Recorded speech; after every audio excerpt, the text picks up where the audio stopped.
Bienvenidos a la primera parte de la lección 9. Aquí vamos a ver optimizaciones y otros aspectos y vamos a empezar viendo bounding volumes. En este tema lo que vamos a tratar es de añadir una serie de elementos al motor gráfico que no son imprescindibles en muchos casos, pero que hacen que el motor sea un verdadero motor avanzado, porque pues añaden sobre todo eficiencia. Vamos a tratar aquí en este tema de mejorar la eficiencia de esa visualización sin perder calidad, y también vamos a hablar de las animaciones. La mayoría de las técnicas que vais a ver aquí pues también se ven en la asignatura de videojuegos 2 para los que las tengáis, con lo cual se complementan unas con otras. En concreto vamos a ver 4 cuestiones que vamos a ver en 4 vídeos. La primera de ellas, que es la que estamos ahora viendo, es el cálculo de colisiones a través de volúmenes envolventes o bounding volumes. En la segunda parte veremos la partición del espacio en forma de tiles, a continuación los niveles de detalle o LOTs y por último las animaciones. Bueno, un volumen envolvente o bounding volume es un volumen cerrado de geometría normalmente simple, cuanto más simple mejor, y que incluye completamente al objeto que estamos diseñando, a la malla que estamos incluyendo en la escena. Estos volúmenes los utilizamos para simplificar operaciones geométricas, sobre todo intersecciones, y estas intersecciones se utilizan básicamente para el cálculo de colisiones y también para el cálculo del recorte de la escena con el volumen de visualización, lo que sería el Frustum-Cooling. Se pueden utilizar volúmenes de muchos tipos. Los más usuales son las cajas o los bounding boxes, las esferas o bounding spheres, y luego pues algunos otros como los cilindros, los elipsoides o los poliedros convexos. Vamos a ir viendo cada uno de ellos por separado. Las cajas o los bounding boxes son los volúmenes más utilizados, sobre todo porque son muy simples de calcular y porque la intersección, una vez que están calculados, también es muy sencilla.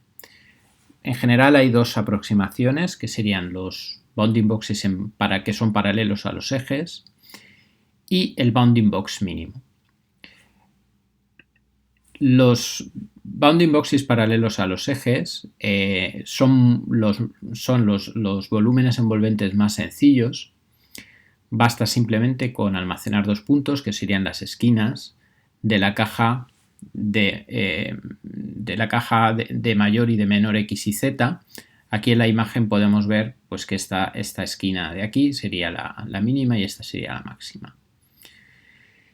Además se puede calcular automáticamente de manera muy sencilla, es decir, cuando estamos leyendo la malla desde el archivo, pues simplemente vamos guardando los valores mayores y menores de x y z y al final pues tenemos justamente esos 2 puntos. Además, puesto que con esos 2 puntos tenemos directamente ya todo el volumen, pues no hace falta más que almacenar esos 2 valores. Cuando además la malla en algún momento se transforme con una matriz de transformación, esa misma matriz habrá que emplearla para los 2 puntos de las esquinas, con lo cual con 2 simples operaciones de multiplicación de estos vectores por las matrices de transformación correspondientes, pues tendremos directamente el volumen también transformado igual que la figura. Es por lo tanto muy fácil de calcular y además el test de interioridad es muy sencillo, es decir, decidir si un punto es interior al bounding box es tan sencillo como comprobar si todas sus coordenadas están entre los 2 puntos. Entonces son simplemente varios condicionales encadenados con un test muy sencillo y muy rápido.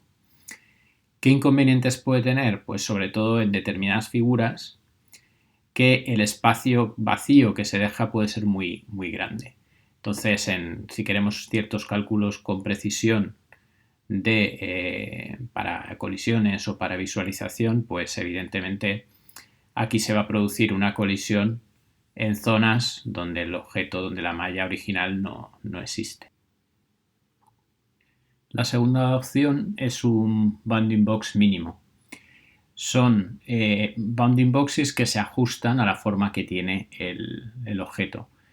Evidentemente la gran ventaja es que se minimiza el espacio vacío, de manera que los cálculos son muchísimo más precisos, pero tiene dos inconvenientes. Lo primero es que es más complicado de calcular. Hay algunos algoritmos como el de Joseph O'Rourke que podéis consultar, o algunas aproximaciones que intentan orientar el objeto paralelo a los ejes, es decir, buscan el eje principal del objeto y lo hacen paralelo a uno de los ejes, y entonces es más fácil de orientar. Por ejemplo, en este caso, pues este eje se haría paralelo a alguno de los ejes coordenados. El test de interioridad resulta más complicado y además ya no podemos almacenar solamente 2 puntos, hay que almacenar todos los 8 puntos que forman la caja. En cualquier caso, tampoco resulta demasiado complicado. El segundo tipo de objetos es, en vez de tener cajas, tener esferas. Entonces, las bounding spheres son mallas muy utilizadas también, básicamente porque es muy fácil calcular la intersección entre la esfera y un rayo.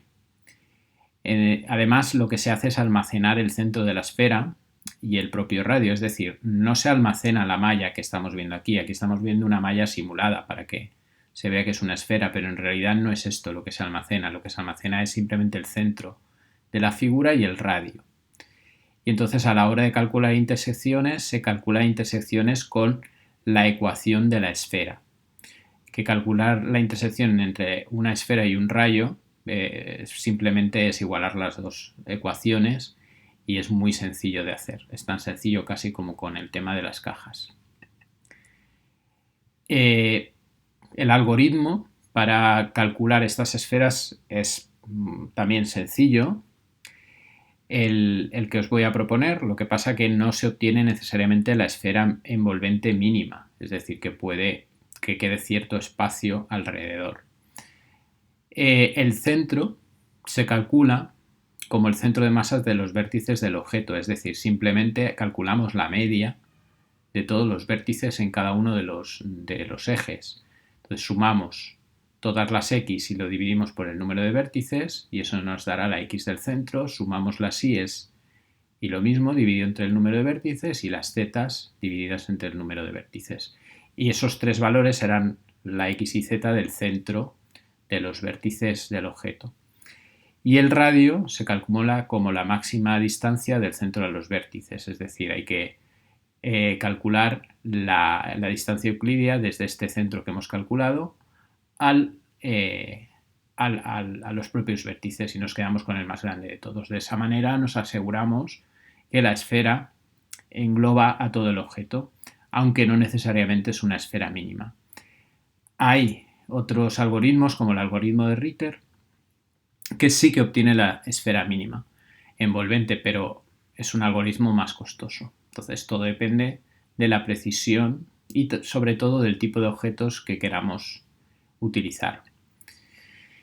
Por eso las esferas envolventes pues son fáciles de calcular. Simplemente hay que hacer unas sencillas operaciones con los vértices. El test de interioridad es muy sencillo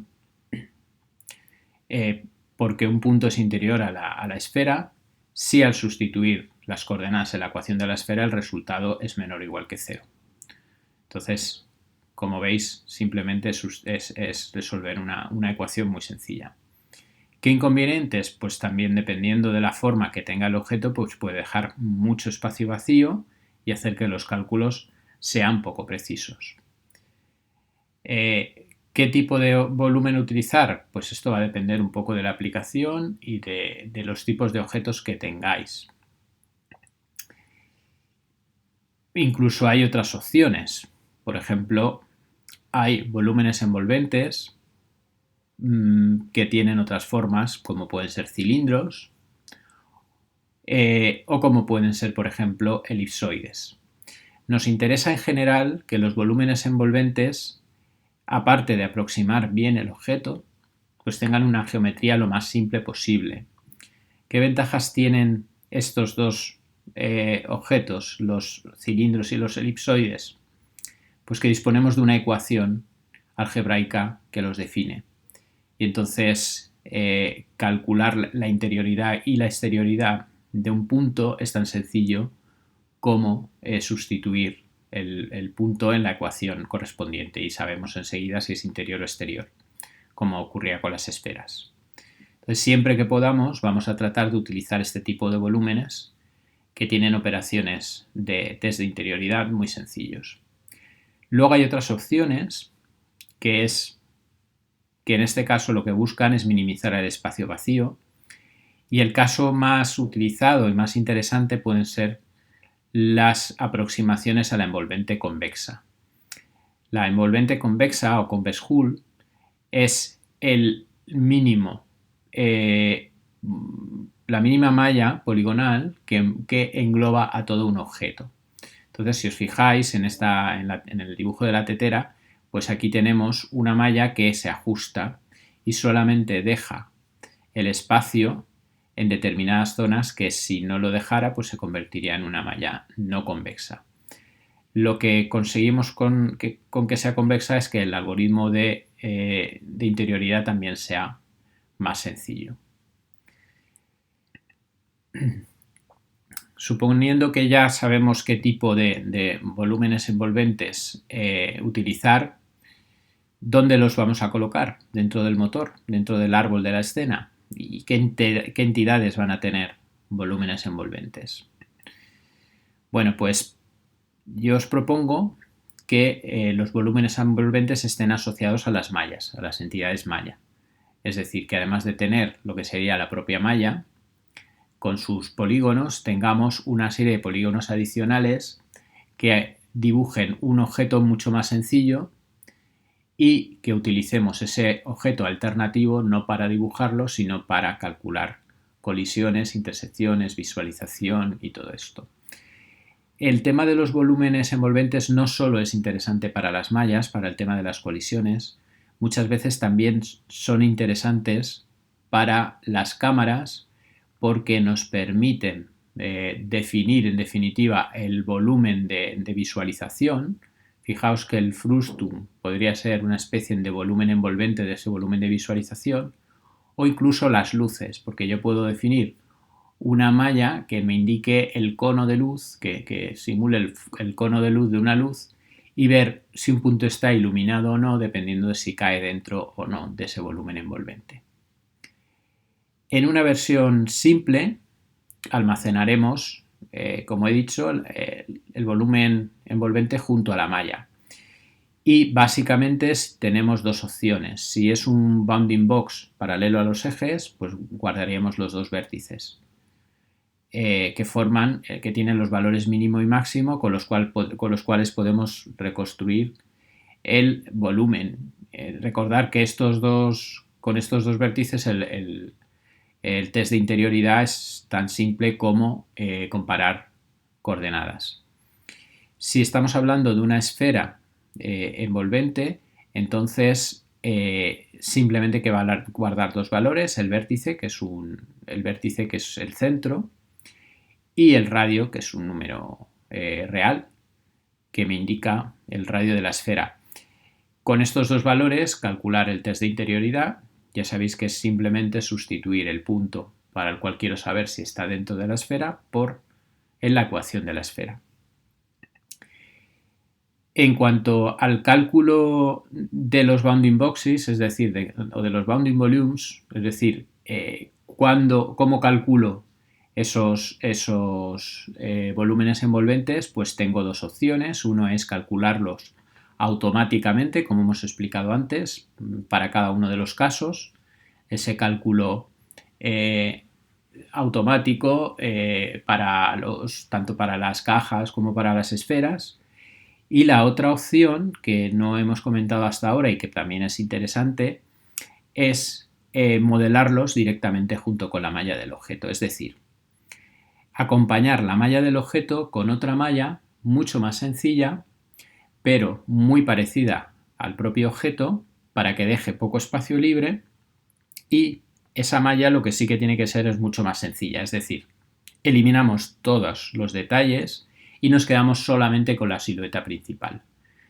Si estamos hablando de objetos sencillos, imaginaos una mesa, pues ahí podemos utilizar directamente una caja o un conjunto de cajas para el tablero, para las tapas. Y si estamos utilizando un objeto como una persona, pues podemos tratar de buscar un volumen que se aproxime y que sea muy sencillo, o incluso un conjunto de volúmenes, uno para cada uno de las partes del objeto. Bien, con esto terminamos la presentación correspondiente a los volúmenes envolventes.